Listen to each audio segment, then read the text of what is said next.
The Universal Orlando Resort, which includes both Universal Studios and Islands of Adventure, has a total of 9 roller coasters. Universal has really been stepping up their coaster collection over the past few years. These theme parks aren't scared to push the envelope when it comes to thrills. Disney may have the better theming, well, that's debatable I guess, but Universal has the intense attractions that's more up my alley. Before we get to the list, I just want to remind you that I have an Instagram and TikTok account. I post daily content, so go check it out.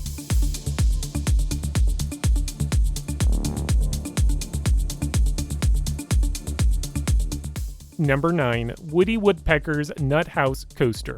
Built by Vekoma, opened in 1999. Not much to say here, this is the smallest roller coaster between the two parks. Woody Woodpecker's Nut House is a Vekoma Junior coaster, the 207M model. I didn't feel like I needed to ride this junior roller coaster because, well, I'm an adult visiting without my kids, and I've already been on this exact model, the version found at Kentucky Kingdom. Number 8. Pteranodon Flyers, built by Set Point, opened in 1999. I actually forgot to get footage of this roller coaster mostly because this is a roller coaster I was unable to ride. You must be at least 36 inches to ride, but guests over the height of 56 inches must be accompanied by a younger guest. This family suspended coaster looks like a fun yet simple attraction. The ride seems more like a scenic attraction than a roller coaster, but yeah, probably a fun ride I guess. Number 7. Flight of the Hippogriff, built by Vekoma, opened in 2000. I was surprised to find out that Flight of the Hippogriff is actually a clone of Woodstock Express located at Cedar Point. The roller coaster looks larger because guests will walk right under the tallest point of the ride, as for Woodstock Express, you can't get that close to the main structure. Anyways, this is a simple junior roller coaster, slightly more thrilling than Woody Woodpeckers, but nothing too crazy. Okay, now that we got all the kiddie coasters out of the way, let's get on with the main attractions. This is where my ranking is going to get controversial, which is kind of my speciality. I know some of you will dispute my rankings, but again, this is my rankings. Alright, number 6. Hollywood Rip Ride Rocket, built by Mara Rides, opened in 2009. Technically on paper, this is a good roller coaster. You have a vertical lift, non-inverting loop, a long layout full of strong positives, and a couple moments of airtime. However, there is this pesky rattle that likes to creep its way into the ride that can really ruin your experience. Being able to select your music is a neat feature, yet also kind of pointless. None of the songs on their list really wowed me. I'm really not sure who this ride is geared towards. Their music collection seems aimed at an older audience, but the thrilling aspect seems to be for the teenager generation. My whole experience from walking through the queue to getting off the attraction wasn't the best. Their locker system was messed up, the rattle gave me a headache, the attraction just breaks down randomly, and I didn't care for the music I was listening to. Rip Ride Rocket was a one and done for me. I'll have more to say about Rip Ride Rocket in an upcoming Bad Coaster review.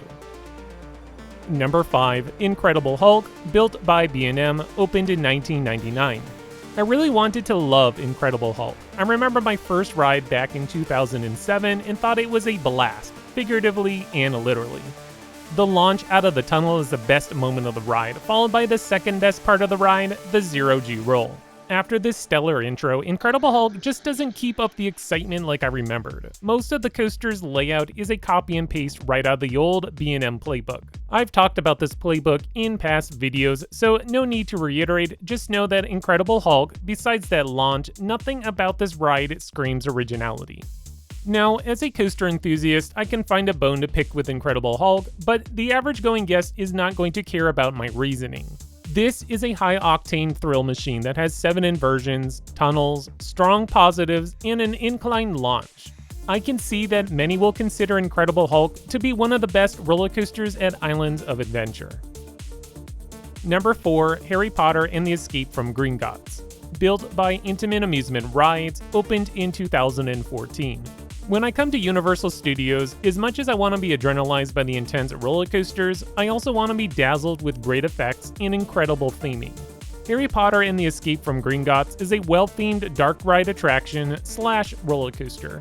The ride is technically a roller coaster, but it is mostly powered during majority of the ride.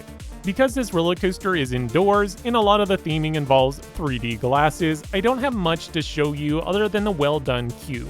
Guests who love Harry Potter are going to love this attraction. Even if you're not into the books or movies, there's still plenty here to love because Gringotts is a well-done attraction. Number 3. Revenge of the Mummy, built by Premier Rides, opened in 2004. It's been a while since I rode Revenge of the Mummy, but all I can remember is good things. I was looking forward to another ride on Mummy this past February, but unfortunately the ride is down for an extensive upgrade and maintenance over the next few months.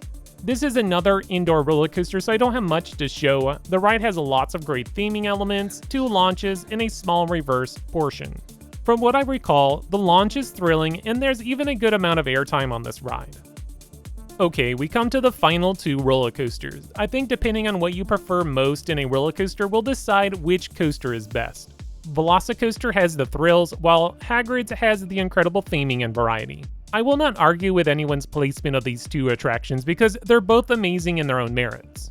To me though, there's only one clear winner, and that's Velocicoaster, making Hagrid's Magical Creatures Motorbike Adventure as number 2. Built by Intamin Amusement Rides, opened in 2019. Currently standing as the most expensive roller coaster ever built, Hagrid's lays the theming on thick to create one heck of a ride. Passengers will board a 14-passenger train that looks like motorbikes with a passenger sidecar. Quick side note, taller people take the bike. I barely fit into the sidecar. This roller coaster features 7 launches, the most on any roller coaster, multiple interactive moments, and, spoiler alert, a drop track and backwards portion. Hagrid's may not be the most intense roller coaster, but what it lacks in intensity, it makes up in theming and just being an overall fun coaster. If you are able to get a night ride, I highly recommend you get a night ride. Number 1. Velocicoaster, built by Intamin, opened in 2021. Possibly the best roller coaster on the planet, Velocicoaster mixes an intense roller coaster experience with great theming. Thrill seekers will not be disappointed with this roller coaster. I have a whole review dedicated to Velocicoaster, and it's one of just a couple roller coasters that managed to earn a perfect 10 rating in all categories. Velocicoaster features 2 launches, 4 inversions, multiple moments of airtime, close interactions with theming and bystanders. Every inversion is exciting, especially that Mosasaurus roll. There's nothing quite like flipping upside down close to the water while being yanked out of your seat. It's an element you just have to experience for yourself. Well, that concludes my ranking of all the roller coasters at Universal Orlando Resort. What roller coaster is your favorite? Let me know all about it in the comments below. If you enjoyed today's video, click on the like button, and new to the channel, subscribe. That way you continue to get more great content brought to you by X-Scream Thrills.